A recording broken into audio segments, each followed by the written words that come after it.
Hoy vamos a tratar unos temas muy relevantes relacionados con la normatividad actual, con los temas actuales, con temas de cuarentena, como ya sabemos, pero visualizando también al cierre de este año 2020, que ha sido bastante, digamos, diferente, tiene unos matices mm, de incertidumbre, unos temas importantes que considerar al momento de desarrollar nuestro trabajo y estaremos muy atentos a sus comentarios para ir armando nuevos consultorios y que ustedes tengan la oportunidad de interactuar y nosotros de interactuar con ustedes.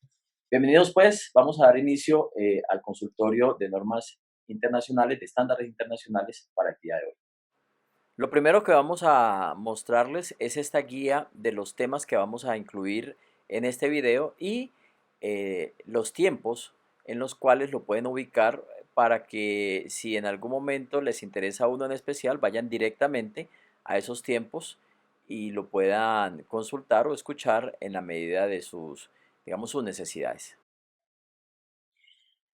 Vamos con la primera pregunta que hemos recibido con relación a este tema y es: ¿cómo impacta el COVID-19 las estimaciones en los estados financieros del año 2020? Para esto es importante tener presente qué son las estimaciones y para qué y dónde están las estimaciones en los estados financieros. Constantemente cuando hablamos de estimaciones, pensamos en provisiones de pronto, en algunas cuentas muy especiales, pero lo que debemos tener en cuenta es que las estimaciones están en la mayoría de los saldos de nuestros registros contables, nuestros saldos contables al corte y durante el desarrollo de nuestro ejercicio contable. ¿Por qué? Porque regularmente las estimaciones son aquellos juicios que aplica la administración basados en su conocimiento, en las expectativas, que le ayudan a ajustar estos estados financieros a la realidad económica y cumpliendo con los estándares internacionales. Entonces, ¿cómo impacta las estimaciones de los estados financieros? Pues vamos primero a mirar dónde puede haber esas estimaciones y haciendo un recorrido muy corto con respecto de cada uno de ellos. Primero, pensemos en los flujos futuros proyectados. Cuando yo realizo flujos futuros, estoy haciendo unas estimaciones muy fuertes porque no solamente estoy visualizando los montos a los cuales va a incurrir la compañía o la administración para desarrollar su objeto social, sino que voy a hacer descuentos. Eso implica tiempos, valores futuros, tasas de descuentos. Entonces, cuando yo en estos momentos hago esas visualizaciones de esos flujos futuros, considero ingresos, considero ventas, considero recaudos, considero fechas probables de recaudos y tasas de endeudamiento, tasas incrementales de endeudamiento. Entonces, en todas las estimaciones que yo realice en flujos futuros proyectados, voy a tener un impacto relacionado con el COVID-19. ¿Por qué? Vamos a poner un ejemplo. Si yo tengo un cliente que venía pagando constantemente, sobre el cual calculaba o calculo el deterioro o un grupo de clientes, y ahora con el tema de la cuarentena, la suspensión de las operaciones, pues ese cliente ha visto mermadas sus operaciones, sus ventas, probablemente mis flujos se van a afectar, mis flujos de recaudo, el cálculo del deterioro se va a ver afectado. Si yo he establecido flujos futuros para el cálculo del valor en uso de los activos, ahí también voy a verme afectado porque probablemente ya la producción va a ser diferente. Para el caso de mi compañía, las ventas van a cambiar. Entonces tengo que hacer unas estimaciones muy fuertes. Las estimaciones van de la mano de la incertidumbre. Incertidumbre, recordemos que es un tema que yo no controlo, que puede afectar en algún momento la toma de decisiones de los usuarios de los estados financieros o la presentación de las cifras. Entonces, ahí vamos a tener impacto en las estimaciones ligadas a las incertidumbres. Entonces hablamos de flujos futuros, eso me va a afectar eh, el deterioro de los instrumentos financieros, más aún con el modelo de pérdida esperada. Recordemos que cuando yo hago esa estimación para el deterioro, considero la probabilidad basada en hechos históricos, pero también las variables externas que pueden afectar, las variables económicas que pueden afectar, como un incremento de tasa, un punto porcentual en la tasa puede afectarle al recaudo de mi cartera. Entonces, aquí vamos a tener un impacto en el modelo de pérdida esperada bajo MIF 9, El valor neto de realización en los inventarios también tiene una estimación muy fuerte y es ese precio estimado de venta. Como su nombre lo dice, es el valor estimado que yo espero vender mi inventario. Y ahora, pues, probablemente vamos a tener inventario que ya está quedando bien obsoleto o que voy a tener que vender en un precio diferente al que yo esperaba. Entonces, todas esas estimaciones empiezan a cambiar. Como hablábamos, valor del uso y el importe recuperable en la propiedad planta de equipo, deterioro de los activos monetarios y los no monetarios, activos contingentes, debo hacer, recordemos que un activo contingente no está registrado en el balance, ¿cierto? Está revelado, pero probablemente ahorita por efectos de seguros, de reclamaciones, pueda a tener que considerar revelaciones de activos contingentes. Mis ingresos, las estimaciones de las devoluciones de ventas también se pueden ver afectados. Después de estos tiempos de resguardo, de cuarentena, muy probablemente va a tener devoluciones de ventas que debo considerar en los estados financieros, inclusive sobre ventas que se pudieron haber realizado en el año 2019, porque esto empezó desde muy temprano, pues estamos hablando desde marzo, ya vamos marzo, abril, mayo, y sabemos que va a terminar todo mayo, entonces pueden afectar inclusive esas cifras.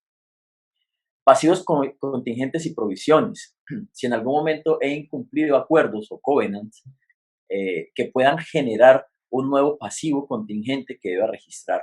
Y ahí tengo que hacer estimaciones importantes en cuanto al valor probable de pago, la fecha probable de pago para estimar el valor del dinero en el tiempo, si es que en algún momento incurro en algún incumplimiento y eso me obliga, generado un evento pasado, a registrar una obligación presente en mis estados financieros. El impuesto diferido también, cuando si tengo en algún momento un impuesto diferido activo, resultado de una compensación de pérdidas, tengamos presente que yo puedo registrarlo siempre y cuando es probable, o sea, probable que vaya a tener utilidades para compensar. Si hoy por hoy ya visualizo que esas utilidades pues, no van a ser posibles o probables, pues debo considerar no registrar ese impuesto diferido porque no voy a tener cómo compensar. Voy a tener también impacto en las revelaciones de las incertidumbres, como mencionaba ahora, cada vez que hago unas estimaciones fuertes, hay un grado de incertidumbre que debo considerar y por ende debo hacer esas revelaciones en mis estados financieros. Entonces, impactan en los estados financieros en general, en todas las cuentas que tengan estimaciones, que es la mayoría de ellas, pero quiero que tengamos presente que va de la mano de la incertidumbre. Cuando hay esas estimaciones importantes, debo considerar ese grado de incertidumbre. Vamos pues a la siguiente pregunta. Dice, el decreto 579 de abril 15 de 2020 permite acordar nuevos plazos de pagos de arrendamiento bajo NIF 16. ¿Cómo afecta esto a los estados financieros? Bien, tengamos presente que este decreto 579 hace mención a los arrendamientos, a acuerdos nuevos de pago, pero también a concesiones que puedan ser, digamos, emitidas o por el arrendador hacia el arrendatario, pagos de cánones que no se vayan a realizar, es decir, un periodo de gracia, o bien que se compensen en un tiempo posterior, o bien que no sean pagados. Entonces, aquí es importante mirar eh, qué tipo de acuerdos, a qué tipo de acuerdos se ha llegado a la compañía con sus arrendadores como arrendatario y qué tipo de concesiones también ha cedido en algún momento la compañía si actúa como arrendador. ¿Por qué? Recordemos qué me dice arrendamiento, hablemos de NIF 16, pues para plenas, se centra la pregunta y es, yo debo establecer primero el valor del pasivo basado en los flujos futuros, descontados a la tasa incremental o la tasa de endeudamiento que esté intrínseca en el contrato. ¿Bien?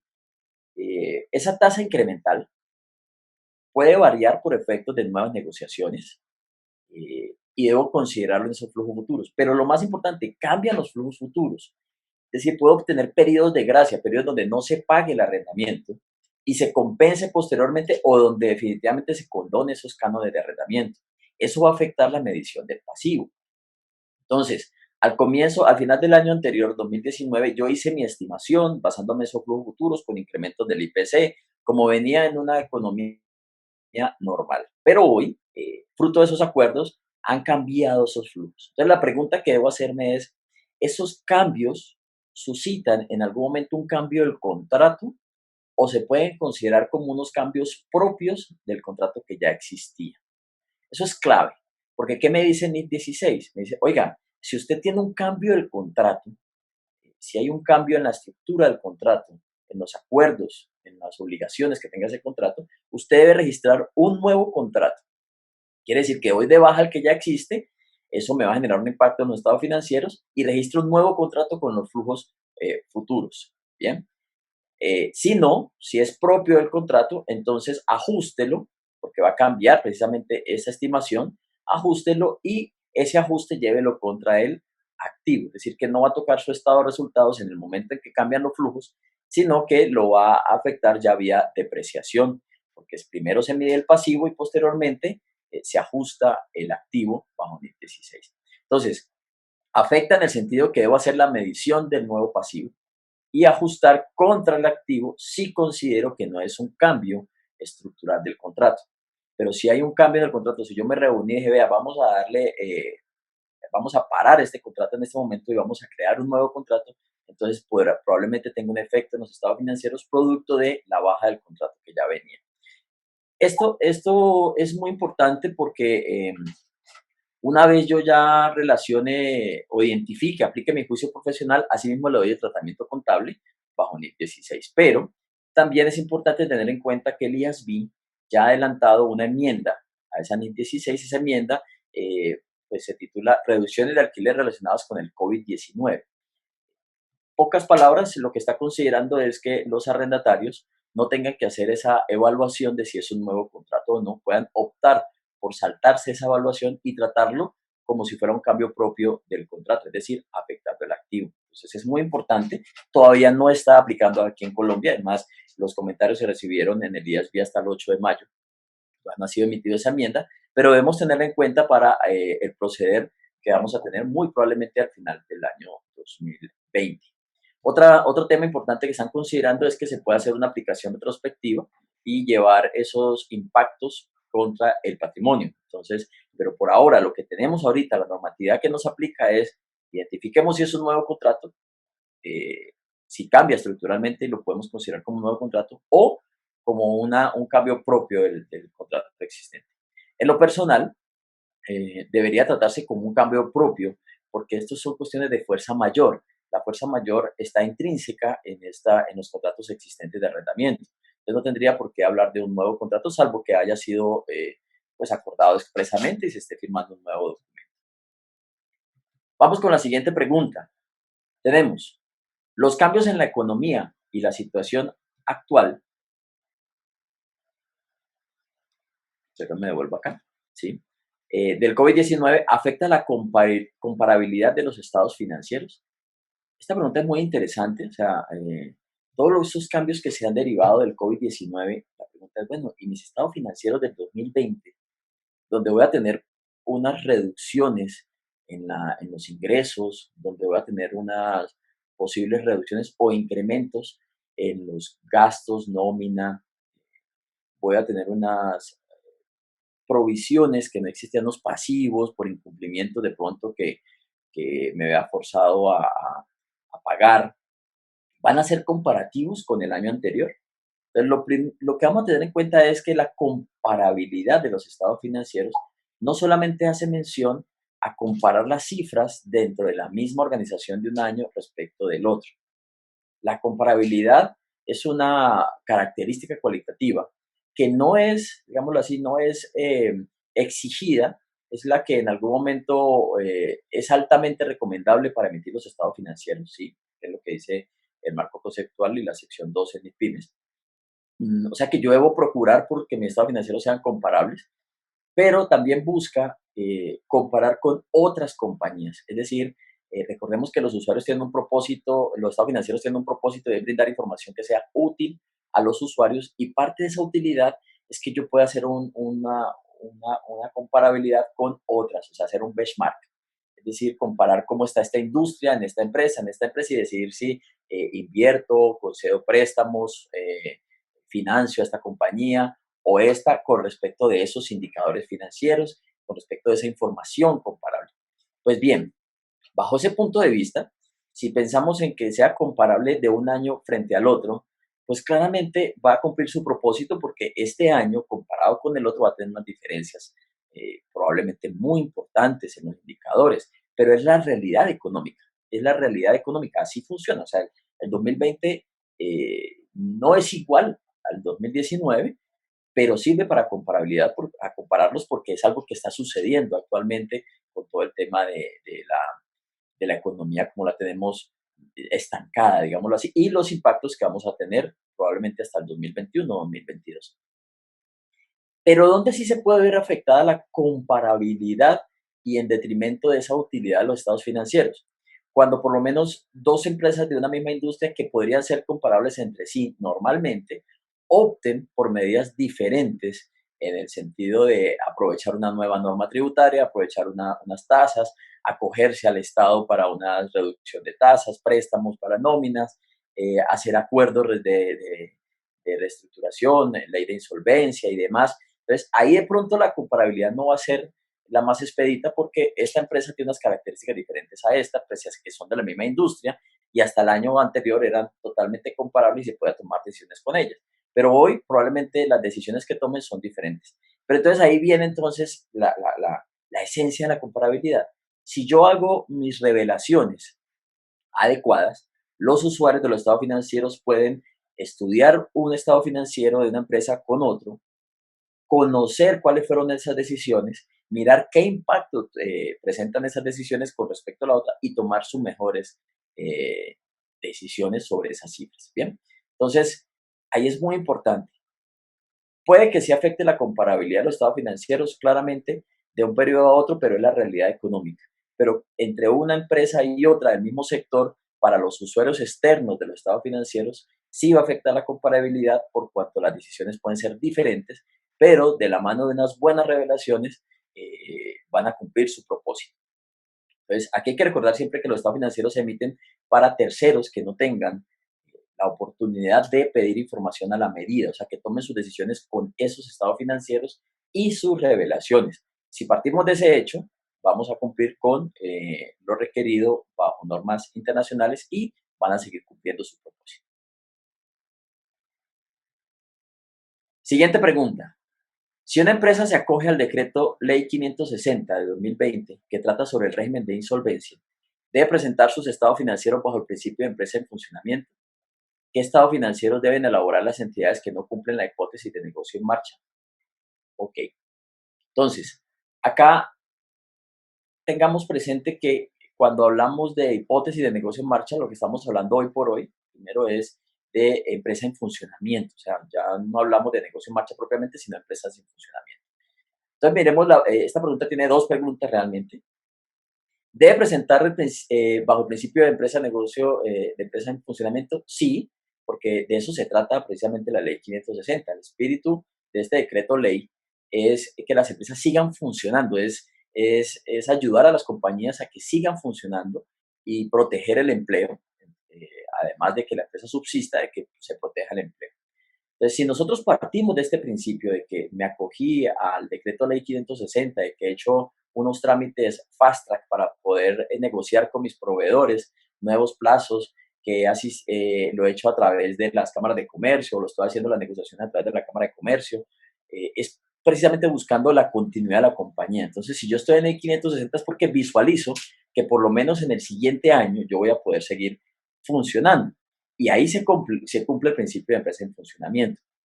Diferente es que en algún momento ya esos acuerdos ya no se lleven a buenos términos, no se llegue a un documento final o que fracasen en la ejecución. Entonces ya la compañía pasaría ya no a presentar sus estados financieros bajo normas internacionales, o grupo uno o grupo 2, sino que ya lo tiene que presentar es bajo liquidación, porque ya se iría a liquidación, sea forzosa o voluntaria. ¿Qué estado financiero debe presentar? Pues en liquidación se debe presentar el estado de situación financiera, el estado de resultados opcional. O sea, yo presento la posición neta de la liquidación, ¿cierto? También es opcional el flujo de efectivos y pues las notas de revelación, pero enfocadas hacia la liquidación de la compañía, que sería el nuevo propósito una vez se pierda la hipótesis de empresa en funcionamiento. Entonces, ahí lo tenemos, sí, debemos implementarlo bajo ese principio si estamos en ley 560, por supuesto. Vamos con la siguiente pregunta entonces. Dice, ¿qué provisiones podría tener que reconocer una entidad debido a la situación generada por la propagación del COVID-19? Bueno, hablemos de provisiones antes de entrar a la respuesta en concreto. ¿Qué son provisiones? Provisiones antes que nada son un pasivo, es decir, es una obligación presente. Es una obligación que ya la compañía no tiene otra opción sino pagar, eh, y es derivada de eventos pasados.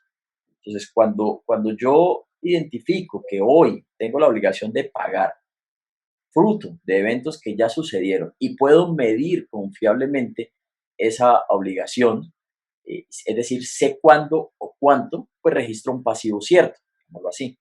Pero cuando tengo dudas sobre el cuánto pagar, pero lo puedo estimar confiablemente sin ser exacto, o cuándo, entonces ya hablo de una provisión. Entonces digamos que una provisión, diciéndolo de otra forma, es como es un pasivo que no llega a ser cierto solo porque tengo dudas de cuándo o cuánto lo voy a pagar. Si pensamos en eso, y todas estas medidas que han suscitado me pueden generar algún incumplimiento, pues vamos a ver que sí puede generar algún tipo de obligación.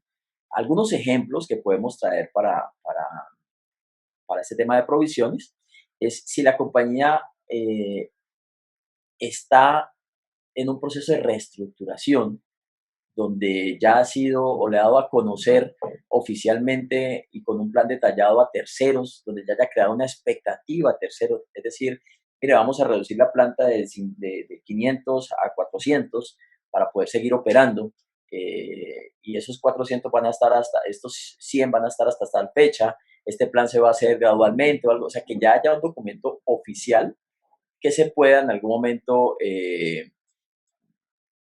ser de soporte para generar ese pasivo. Entonces, si es una obligación legal o asumida, debo generar esa provisión.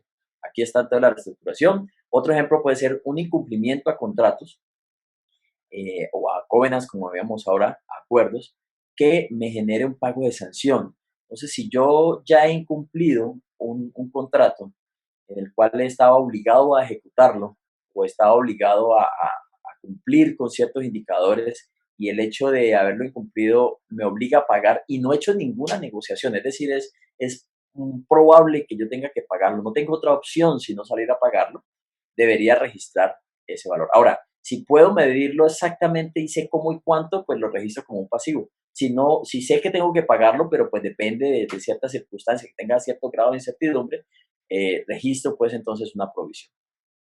Si en algún momento no puedo identificar o medir confiablemente ese valor, pues no podría registrarlo como una provisión, sino que tendría que ser como un pasivo contingente, lo cual se iría entonces a las notas de revelación, más no al estado de situación financiera.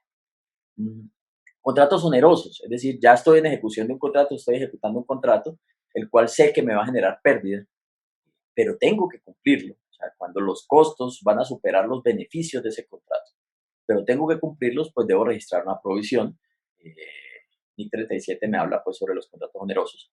Obligaciones legales o asumidas para ayudas. Esto es bien importante porque si en algún momento la compañía ha asumido una obligación para hacer una donación, para hacer un traslado, para hacer un apoyo a otras empresas, a personas, a un grupo social, como sea, pero ya ha creado una expectativa entre terceros, debería generar entonces una provisión, porque ya estoy obligado a pagar, no tengo otra opción sino pagarlo, y el evento pasado sucede de mi promulgación de esa obligación. Y claramente, pues si hay alguna obligación legal que me obligue a pagar algún monto, alguna sobretasa, algún porcentaje de mis ingresos para poder apoyar a cierto sector y ya ha sucedido esos ingresos, o sea, si son los ingresos del 2019, si llega a presentar algún evento de esos, tendría que considerarlo para una provisión. ¿Listo? En todo caso, una provisión no puede ser registrada, recordemos, sobre eventos que no han sucedido. Es decir, yo no puedo ir haciendo colchones para, pues, si en el año 2021 se me caen las ventas, hasta no se me han caído, pero me van a caer, entonces voy haciendo un colchón de los ingresos que he registrado ahora. Voy a poner un ejemplo, que me dediqué yo era una empresa de costura y me dediqué a hacer tapabocas. Ahorita estoy vendiendo mucho, pero voy a hacer una provisión para compensar esos ingresos porque sé que el próximo año de pronto ya no voy a vender tanto. Y yo producía camisas y ya no voy a producir camisas, entonces se me van a caer los ingresos y eso me sirve para compensar. No, no puede ser de eventos que no hayan sucedido, tiene que ser de eventos pasados. ¿Bien? Esos son ejemplos pues, de las provisiones que pueden suscitarse, pero siempre tengan en cuenta que si existe la obligación generada evento pasado y lo puedo registrar, medir confiablemente, solo que no sé ni cómo, ni cuándo, ni cuánto exactamente, pues es una provisión lo que debo registrar. Siguiente pregunta. ¿Cuál ha sido el impacto del COVID-19 en los procesos de auditoría sobre los estados financieros realizados por el revisor fiscal? Muy buena pregunta, muy interesante. ¿En qué sentido? Eh, los revisores fiscales estamos frente a un reto para el año 2020 muy importante y es que nos vemos de pronto frente a la incapacidad de realizar los procedimientos adecuados.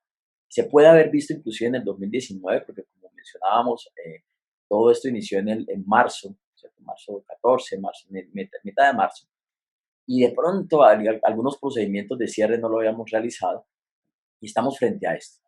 Pero claramente el 2020, por su particularidad, nos va a generar unos retos importantes como la evaluación de riesgo, como la evaluación del principio de empresa en funcionamiento. Eso es muy importante. Debemos dejar muy bien documentados nuestros papeles de trabajo para cubrir aspectos de este principio en funcionamiento. ¿Y cómo lo vamos a hacer? Pues indagaciones a la administración, corroboración de los planes de acción, verificación de que esos planes se estén ejecutando, porque si bien, digamos que hoy estamos como en una especie de letargo, porque como todo el mundo ha mermado sus operaciones, entonces puede ser que yo hoy haya hecho acuerdos para no pagar o para prorrogar esos pagos y salga de un momento a otro a obtener un crédito con una tasa blanda o no, pero que los flujos futuros no me van a dar para poder cubrir esos nuevos endeudamientos. Y todavía no sé qué medidas está tomando el Estado para apoyar a mi industria, si va a poder salir adelante. Entonces, en otras palabras, es muy fácil en este momento salir a obtener recursos. Y por ahí escuchaba una frase que me dejó pensando y dice, hoy hay que hacer todo lo que se debe, así mañana se deba todo lo que se hizo.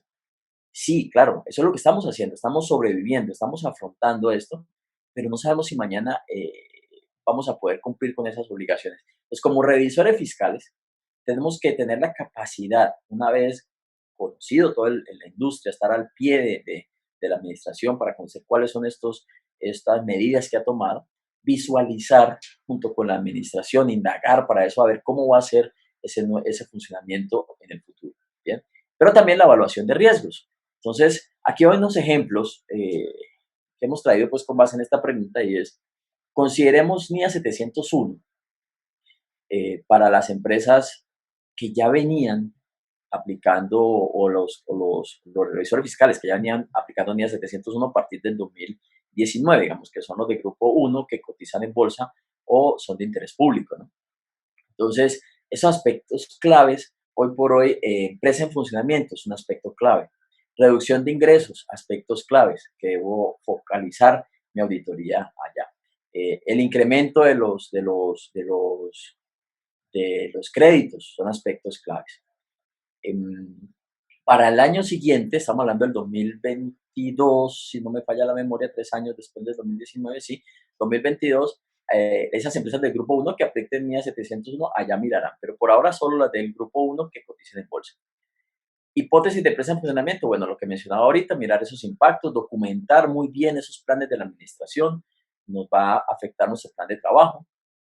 Las limitaciones en el alcance de los procedimientos, como mencionaba ahorita, los riesgos significativos. O sea, cuando ya identifique riesgos, probablemente me van a surgir unos riesgos que antes no estaban. relacionados con probablemente con fraude, porque va a haber presiones de la administración. El triángulo de fraude se va a ver mucho más comprometido acá, porque probablemente hay esas presiones, esa actitud, esa falta de control que hoy por hoy están viviendo las compañías. Los controles se están desviando, algunos se están perdiendo porque todo esto de la virtualidad nos obliga a mutar hacia nuevos controles, a avanzar sobre nuevos controles y probablemente no lo estemos haciendo tan rápido por la intención de seguir funcionando. Bien. Entonces, riesgos significativos si tienen que ver con fraude, con transacciones con partes relacionadas, fruto de esa misma presión, operaciones fuera del curso normal del negocio. Y esto sí, esto está afectando porque yo, un ejemplo que les daba ahorita, yo producía camisas, ahorita produzco tapabocas. Yo producía sillas, ahorita produzco camillas. Vamos que van muy de la mano, pero son de pronto verticales del negocio que antes no consideraba. Entonces, si la administración está sobreviviendo a todo esto, probablemente no esté teniendo todos los cuidados que debe tener para salvaguardar los flujos futuros. Es comprensible, es claro, ¿cierto? Pero también como revisores fiscales tenemos que ir mirando cómo se han ajustado estos aspectos. Cambio en estrategias de negocio, si ya no vamos por lo menos a vender físicamente, sino que vamos a vender a través de una página, qué riesgos tiene en temas de SARLAF, en temas de captaciones, en temas de muchos aspectos legales también que pueden llegar a afectar. Entonces, importante. El revisor fiscal está frente a un reto muy, muy, muy grande para el año 2020. Desviación de controles, como mencionábamos ahorita, oportunidad en los procedimientos, a que sean oportunos, que se ejecuten adecuadamente, que se ajusten adecuadamente. Debemos mirar cómo vamos a responder eh, general para esos riesgos. Es decir, probablemente ahora si una empresa se vio abocada a la virtualidad, voy a necesitar un partner de tecnología. Si ha hecho unos nuevos contratos y esos contratos pueden tener riesgos, de pronto necesito un aliado estratégico en la parte legal si no lo tenía, para que me ayude a analizar estos contratos o estos incumplimientos, o si ha hecho unas nuevas provisiones, o si ha adquirido unos créditos de pronto con coberturas, mirar cómo afectan esas mediciones del valor razonable de esas coberturas, cómo se han hecho esas mediciones de los instrumentos financieros derivados, todo esto lo podemos tenerlo. Entonces, respuestas generales, ¿cuándo voy a hacer los procedimientos de auditoría? ¿En qué momento los voy a hacer? De pronto ahora es una buena época para hacer inventario, probablemente. Hay que guardar obviamente las distancias y demás, pero hay que mirar a ver qué tan oportuno puedo ser en esos procedimientos. Entonces, sí nos va a afectar bastante, el impacto es importante en nuestros procesos de auditoría. Vamos a tener que probar controles que de pronto esperábamos confiar en ellos, pero ahorita con todos los cambios no vamos a poder confiar en las pruebas del año anterior, sino que vamos a tener que volverlas a hacer. Entonces, todo eso es muy importante tenerlo presente. Siguiente pregunta. ¿Qué deben hacer las empresas que anticipadamente recibieron y pagaron por la prestación de un servicio? Como por ejemplo, las empresas que realizan actividades deportivas. Bien, aquí vamos primero a una definición importante de activo, según el marco conceptual, según la sección 2 de MIPIMES, y es, ¿qué es un activo?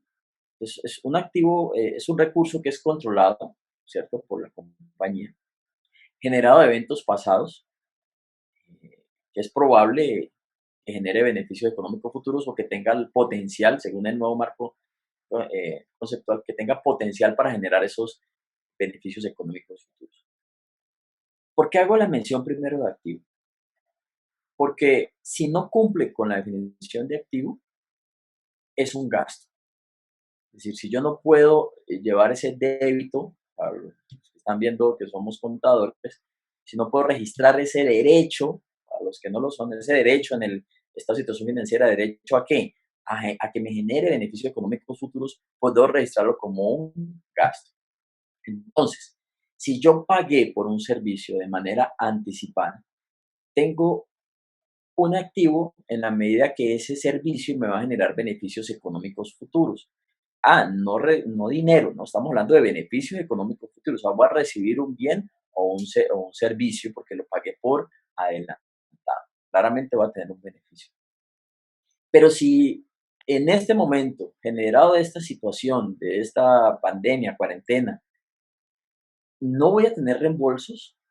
Es decir, ya el beneficio económico era el simple hecho del paso del tiempo, y no he realizado nuevos acuerdos o nuevas negociaciones donde ese beneficio se postergue, se aplace, pues no voy a poder reconocer ese activo, no voy a poder reconocer ese gasto pagado por anticipado, no voy a poder reconocer esa cuenta por cobrar, voy a tener que llevarla al gasto. Entonces, lo primero que debo hacer es identificar el contrato, a qué me obligaba o a qué se obligaba el tercero, cuáles eran las cláusulas. Si no está en el contrato y está en la normatividad, o sea, está de manera intrínseca en esos contratos a través de la normatividad por temas de causa de fuerza mayor, claramente está en una fuerza mayor, pues debo evaluar si puedo seguir reconociendo ese activo.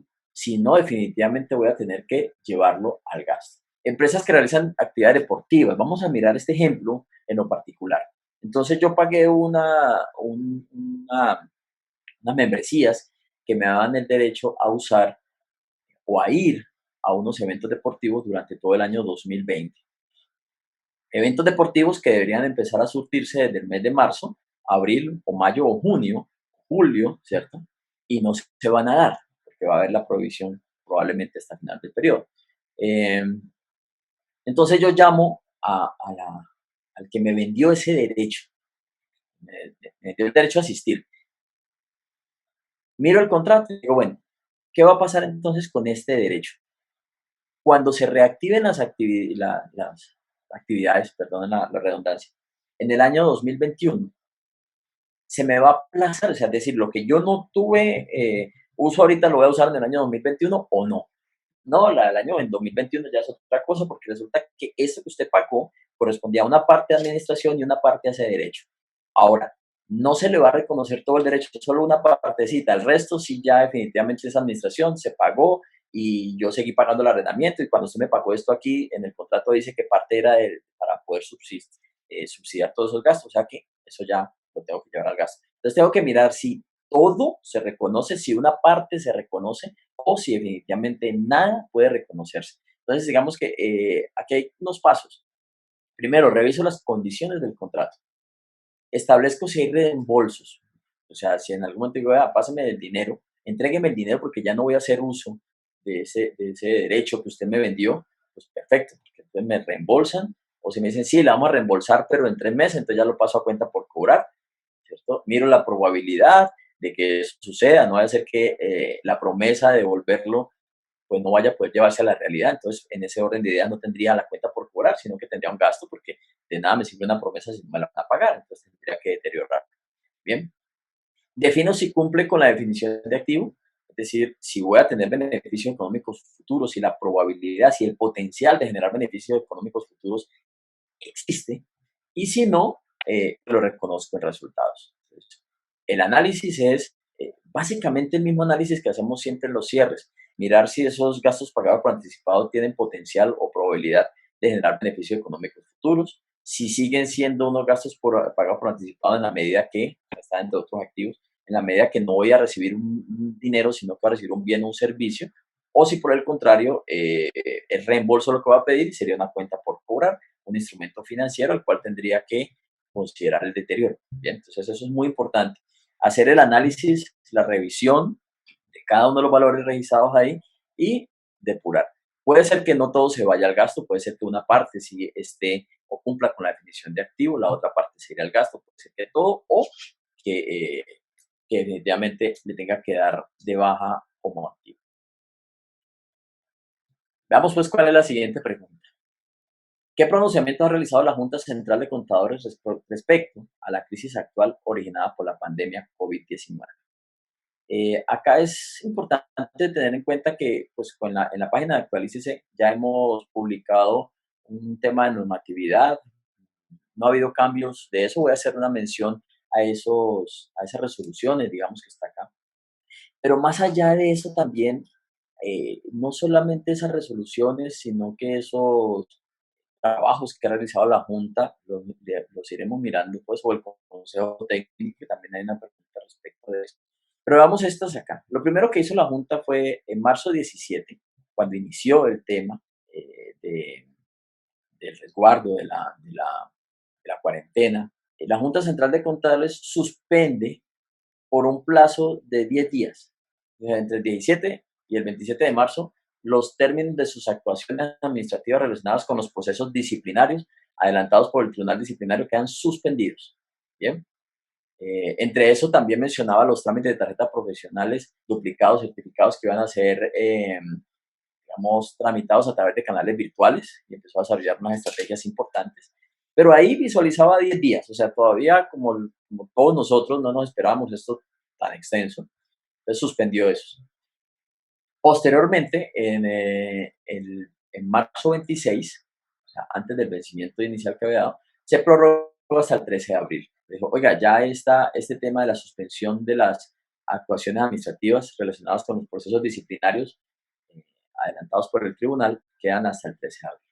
Pero el 13 de abril del 2020, suspende esos términos hasta que permanezca la medida de aislamiento. O sea que en la medida que eso se vaya prorrogando, asimismo, estos trámites quedan suspendidos, pero se puede seguir haciendo los trámites de tarjetas profesionales pues por los canales virtuales, las entregas que ha dispuesto la Junta Central de Contadores para este propósito. Bien, o sea que pues estaremos al tanto de que otra información vaya emitiendo la Junta Central, pero por ahora, vamos a decirlo así, si estaba en proceso alguna algún proceso disciplinario se estaba adelantándose por parte de la Junta, pues por ahorita está suspendido. Bien, no ha salido nada diferente, tenemos ahí presentes. Vamos con la siguiente pregunta. Dice, los estados financieros del año 2019 deben ajustarse. Esta pregunta me llama la atención por algo que vamos a mencionar ahora.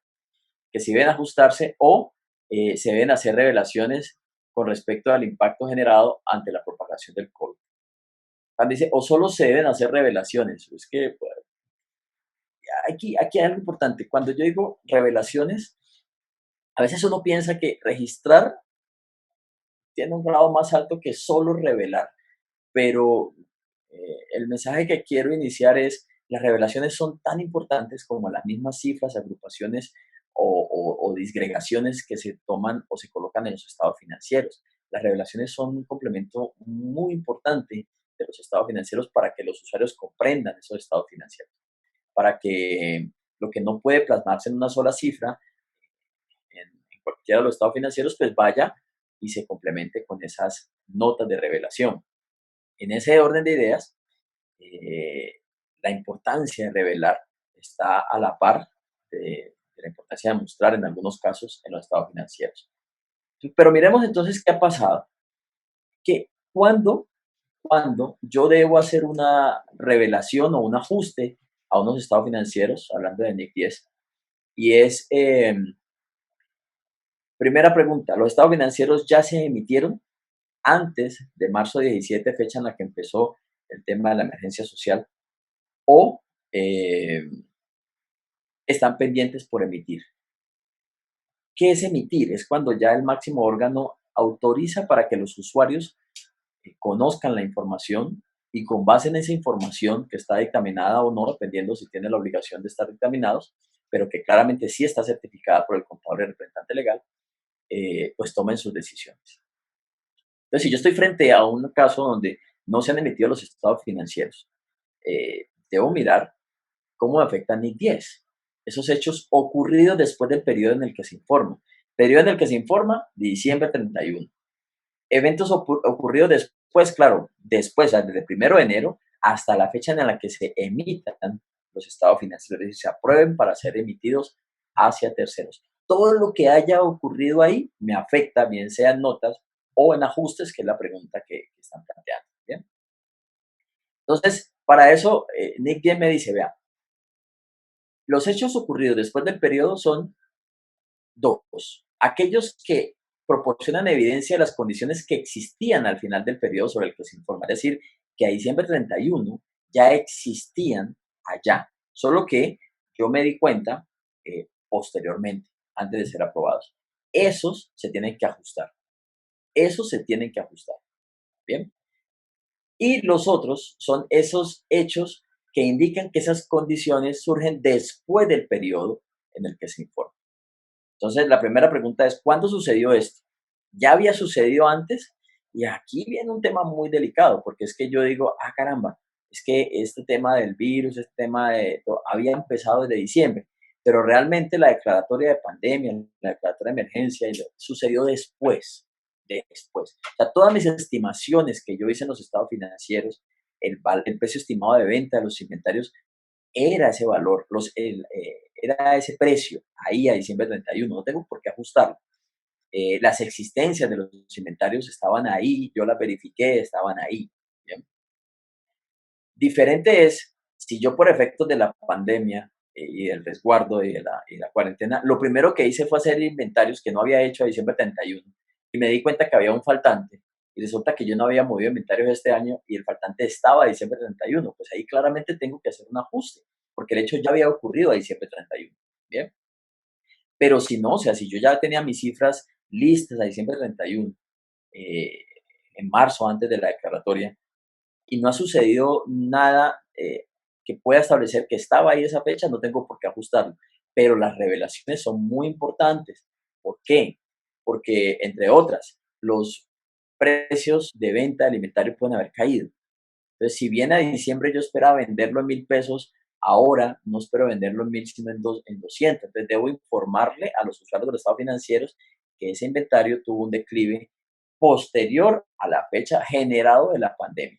Bien, si en algún momento un activo está deteriorado por el valor en uso, porque no lo estoy utilizando, o porque surgen nuevas obligaciones, por provisiones, por pasivos, por incumplimientos, claramente sucedió después, pero sí debo revelar.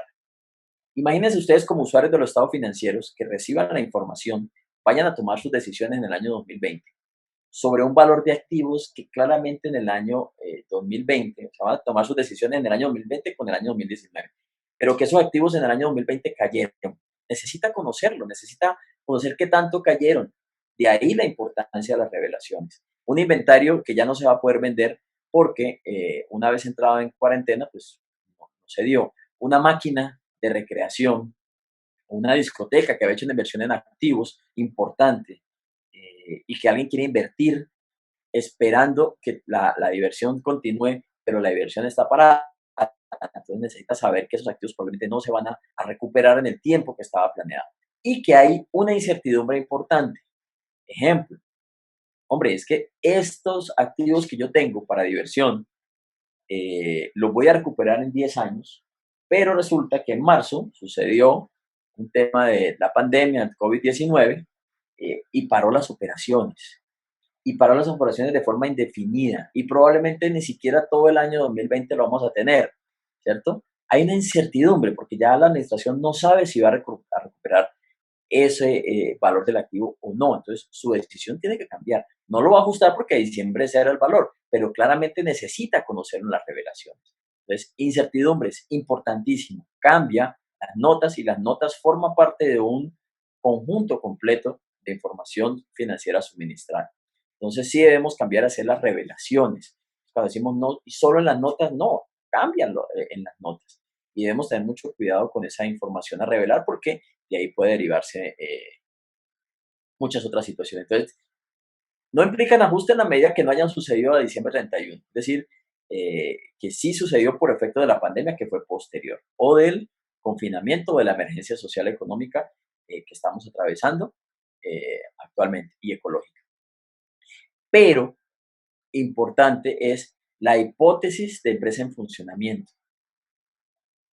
Aquí sí hay que hacer una distinción bien importante, porque si producto de esta situación en la cual estamos atravesando, la empresa no va a poder seguir operando como una empresa en funcionamiento, es inminente el cese de operaciones, ya no hay nada que hacer, ya ni para qué me voy al decreto 560, ya decidimos como socios, como dueños, que nos vamos a liquidar la compañía y los estados financieros no han sido aprobados, esos estados financieros ya se deben modificar y no se pueden presentar bajo NIF, ni NIF pymes, ni siquiera bajo contabilidad simplificada. Ya se debe presentar bajo la base de liquidación.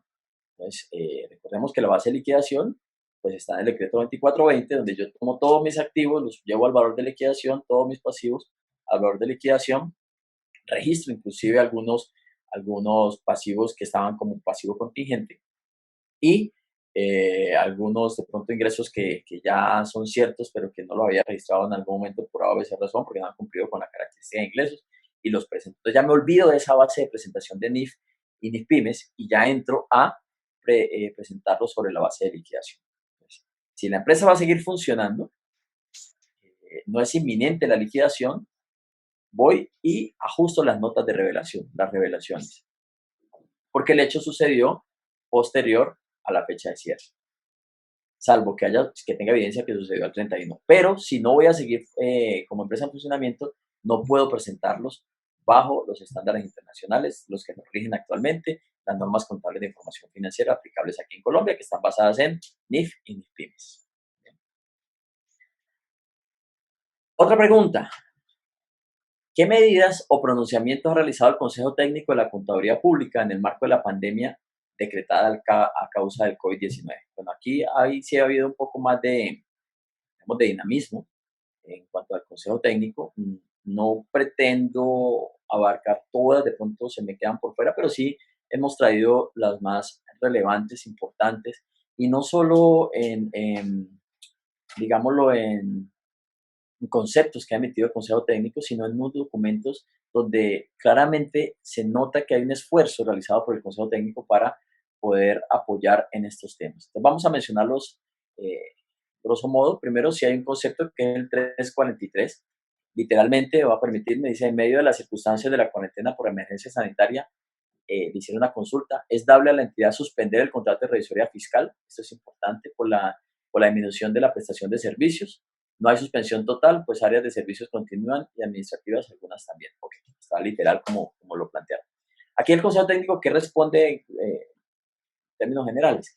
Dice, oiga, es que así como fue nombrado el revisor fiscal, así puede ser suspendida sus actividades y eso tiene que ver con el máximo órgano. O sea que mientras no lo decida, no hay suspensión de actividades y solo lo puede decidir ese máximo órgano social. Bien, la asamblea, que haga, o quien haga sus veces.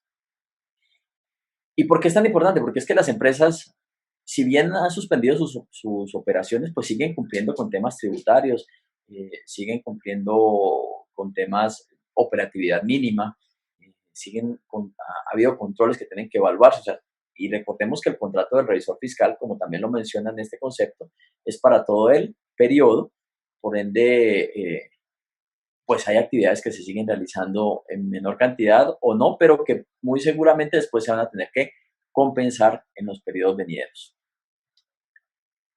Está este otro concepto que dice el 359, eventos posteriores. Aquí se explica lo que mencionábamos de los eventos posteriores. Es una guía detallada de identificar si genera ajuste o no genera ajuste. Lo pueden encontrar más detallado en este concepto 359. Emitió un documento en análisis de impactos y asuntos urgentes en la profesión en la coyuntura del COVID-19.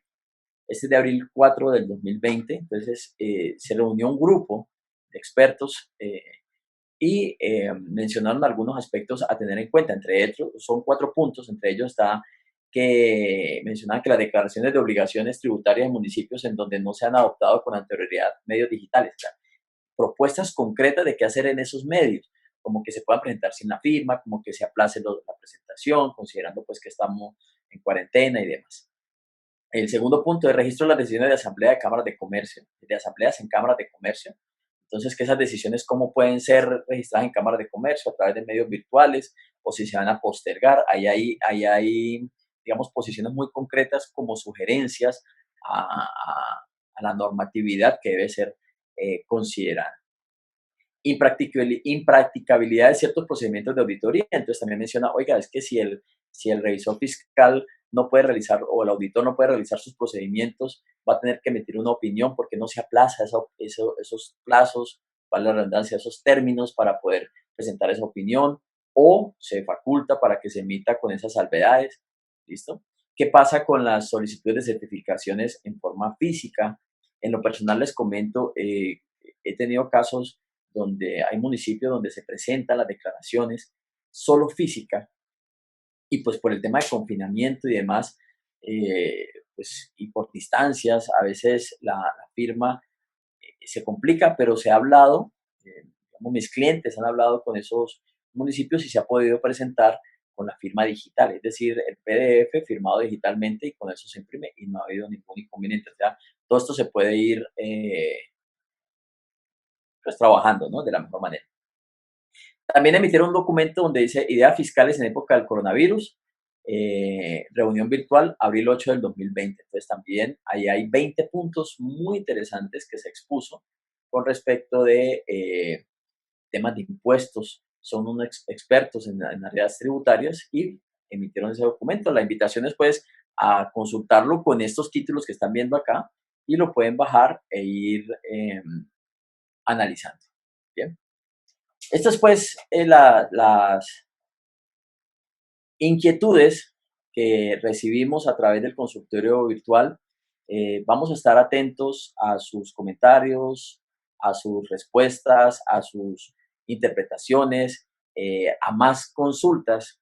Háganoslo llegar para nosotros poder ir preparando nuevos consultorios que van a ser de gran utilidad y podamos ir afinando estos detalles tan importantes con relación a los aspectos contables, aspectos de auditoría, revisoría fiscal, que de seguro nos están afectando. Entonces, el mensaje final es, mire, las normas como tal de información financiera no han presentado un cambio sustancial.